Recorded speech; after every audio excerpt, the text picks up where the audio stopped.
محمد اسد پیدائشی نام لیوپولڈ ایک مشہور آسٹری نژاد یہودی صحافی مفکر اور بعد میں مسلمان عالم تھے۔ ان کی کتاب روڈ ٹو مکہ شاہراہ مکہ 1954 میں شائع ہوئی اور یہ ان کی سوانح عمری جو بنیادی طور پہ ان کی زندگی کے پہلے 32 سال 1900 سے 1932 تک کا احوال بیان کرتی ہے۔ یہ کتاب ایک طرف تو سفر نامہ ہے، دوسری طرف روحانی سفر اور اسلام قبول کرنے کی دلچسپ کہانی۔ کتاب کی ساخت بہت منفرد ہے۔ یہ مکمل طور پہ سیدھی کہانی نہیں بتاتی، بلکہ 1932 میں عرب صحرا سے مکہ کی طرف آخری 23 دن کے سفر کے دوران مسلسل فلیش بیک یعنی یادوں کی واپسی کے ذریعے پرانی باتیں بیان کی جاتی ہیں۔ یعنی مصنف صحرا میں اپنے ساتھی زید کے ساتھ ہمراہ مکے کی طرف جا رہے ہیں اور اس سفر کے دوران ان کی پوری زندگی کے اہم واقعات ذہن میں آتے جاتے ہیں۔ ابتدائی زندگی اور یورپ کا ماحول۔ لیوپولڈ 1900 میں آسٹریا میں ایک رہبائی کے گھر پیدا ہوئے۔ وہ بچپن سے ہی مذہبی تعلیم پاتے رہے، عبرانی اور آرامی زبان سیکھی، توریت اور تلمود کا مطالعہ کیا، لیکن بڑے ہونے پر وہ مذہب سے دور ہو گئے اور یورپ کی جدید دنیا میں داخل ہوئے، جہاں مادیت پرستی، سرمایہ داری اور روحانی خلا غالب تھا۔ وہ یورپ کی روحانیت کی کمی، عیسائیت کی کمزوریوں اور مغربی تہذیب کے بحران پر گہرے تبصرے کرتے ہیں۔ صحافت اور مشرق وسطیٰ کا سفر۔ 1920 کی دہائی میں وہ جرمن اخبار کے نامہ نگار بنے۔ اس سلسلے میں وہ فلسطین، شام، عراق، ایران، افغانستان، مصر، لیبیا اور عرب کے مختلف علاقوں میں گئے۔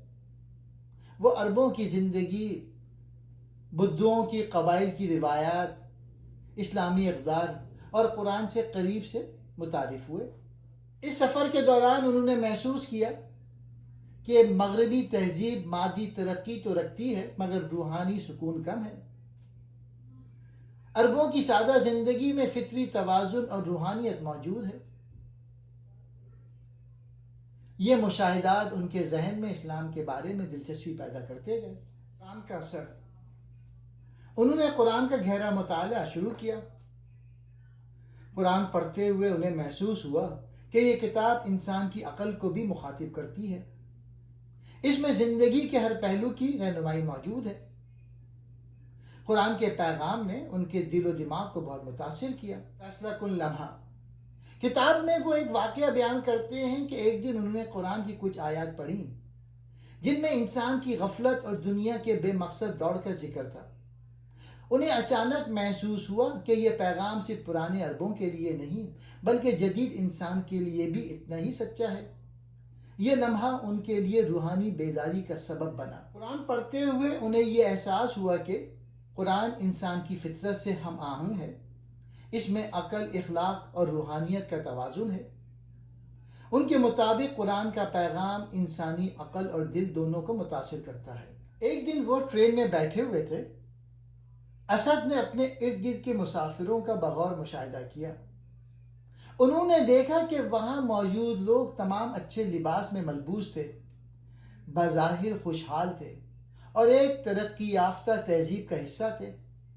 لیکن اسد لکھتے ہیں کہ جب میں نے ان کے چہروں کو دیکھا تو مجھے ان میں ایک عجیب سے باطنی بے چینی اور پوشیدہ دکھ نظر آیا۔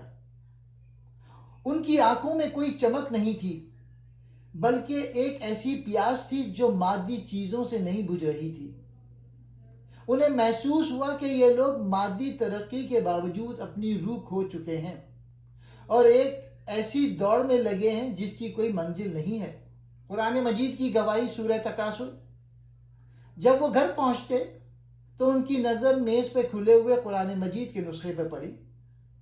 اتفاق سے ان کے سامنے سورہ تکاثر کھلی ہوئی تھی جس کا ترجمہ یہ ہے: تمہیں ایک دوسرے سے بڑھ کر دنیا حاصل کرنے کی ہوس نے غافل کر دیا، یہاں تک کہ تم قبروں میں جا پہنچے۔ یہ آیت پڑھ کر اسد پہ لرزہ طاری ہو گیا۔ انہیں لگا کہ یہ کلام 1400 سال پہلے کا نہیں بلکہ آج کے جدید انسان کی حالت زار پر ماتم کر رہا ہے۔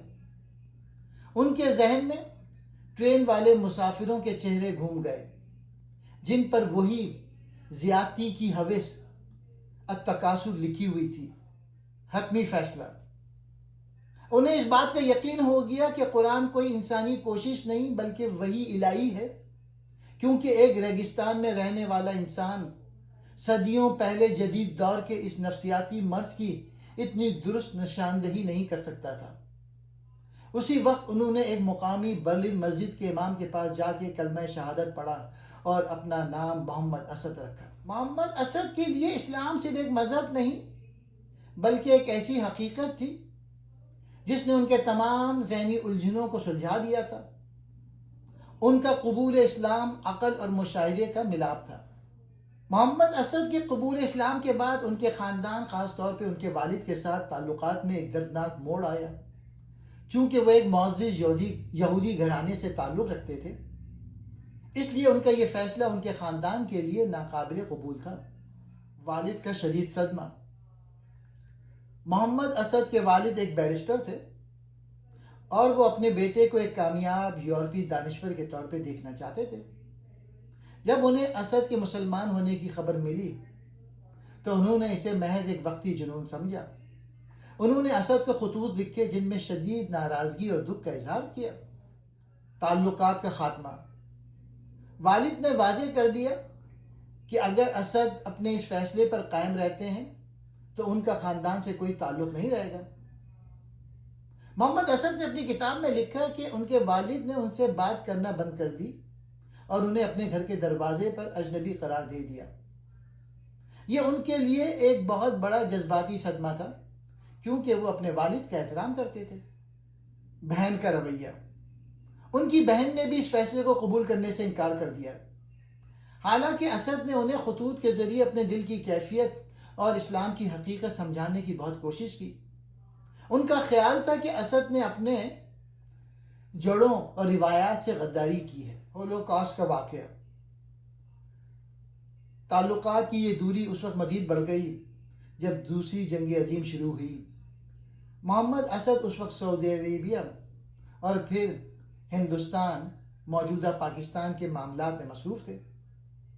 اسی دوران نازی جرمنی کے مظالم کے نتیجے میں ان کے والد اور بہن کو گرفتار کر کے کنسنٹریشن کیمپ بھیج دیا گیا۔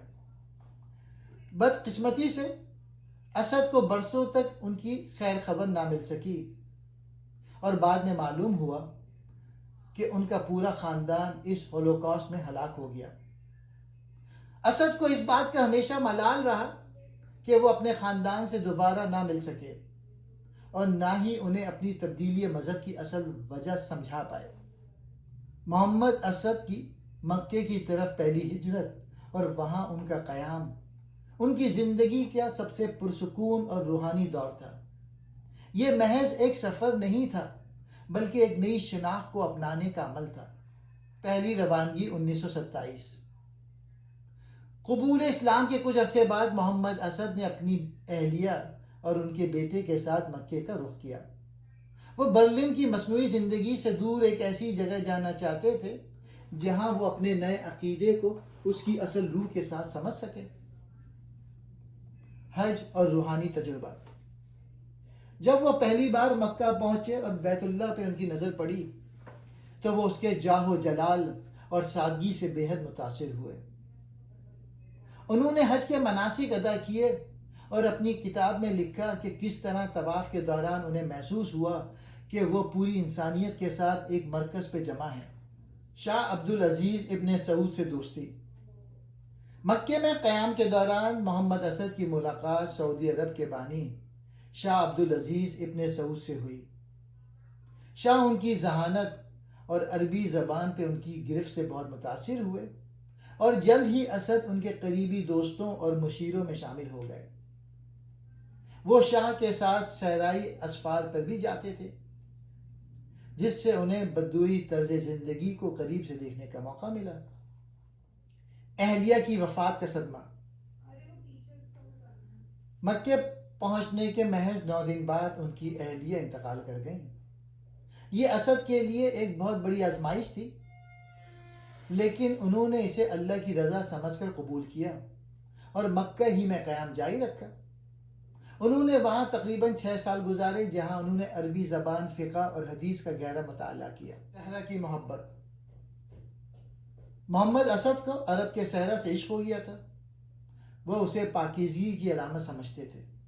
ان کا ماننا تھا کہ صحرا کی خاموشی اور اس کی وسعت انسان کو اپنے خالق کے قریب لاتی ہے۔ اسی قیام کے دوران انہوں نے محسوس کیا کہ اسلام کی اصل طاقت اس کی سادگی میں چھپی ہے۔ اسد نے عربوں کے ساتھ سفر کرتے ہوئے ان کی سادگی، سخاوت اور توکل کو قریب سے دیکھا۔ وہ کم کھاتے تھے مگر شکر کرتے تھے، کم سوتے تھے مگر مطمئن رہتے تھے، سختیاں جھیلتے تھے مگر اللہ پر بھروسہ رکھتے تھے۔ یہ تجربہ اسد کے لیے اسلام کی عملی تصویر تھا۔ حج کے دوران اسد نے لاکھوں مسلمان کو ایک لباس میں دیکھا، امیر و غریب کو برابر کھڑا دیکھا، انسانیت کی وحدت کو محسوس کیا، اللہ کی عظمت کو دل میں اترتا ہوا پایا۔ وہ لکھتے ہیں کہ حج نے انہیں یہ سمجھایا کہ اسلام صرف عقیدہ نہیں بلکہ انسانی برابری اور روحانی وحدت کا نظام ہے۔ مکے کا سفر اسد کی زندگی میں 3 بڑی تبدیلیاں لایا۔ اسلام پہ یقین کامل ہو گیا، زندگی کا مقصد واضح ہو گیا، دل میں ایک نئی روحانی طاقت پیدا ہوئی۔ یہ سفر ان کی فکری تلاش کا نقطہ عروج تھا، وہ لمحہ جہاں لیوپولڈ وائس مکمل طور پہ محمد اسد بن گئے۔ محمد اسد کی زندگی کا ایک ایسا باب ہے جس کا تعلق براہ راست پاکستان کی بنیادوں سے ہے۔ مکے میں کئی سال گزارنے کے بعد 1932 میں وہ ہندوستان، جو کہ موجودہ پاکستان کے علاقے، پہنچے، جہاں ان کی ملاقات مفکر اسلام علامہ اقبال سے ہوئی۔ مکے سے ہندوستان کی طرف سفر 1932۔ محمد اسد عرب کی سیاست اور وہاں کے حالات سے تھوڑے مایوس ہو رہے تھے، کیونکہ انہیں لگ رہا تھا کہ عرب دنیا اپنی روایات سے دور ہو کے مغربی رنگ اپنا رہی ہے۔ وہ کسی ایسی جگہ کی تلاش میں تھے جہاں اسلام کو ایک زندہ سیاسی اور سماجی نظام کے طور پہ دیکھیں۔ اسی تلاش میں وہ ہندوستان پہنچے۔ علامہ اقبال سے پہلی ملاقات۔ لاہور پہنچ کر محمد اسد کی ملاقات علامہ اقبال سے ہوئی۔ اقبال اس وقت مسلم امہ کے زوال کے اسباب اور ایک نئی اسلامی ریاست کے خواب پہ کام کر رہے تھے۔ وہ اسد کی علمی قابلیت، عربی زبان پہ ان کی گرفت اور مغربی تہذیب کے گہرے مطالعے سے بے حد متاثر ہوئے۔ اقبال کا مشورہ اور اہم ذمہ داری۔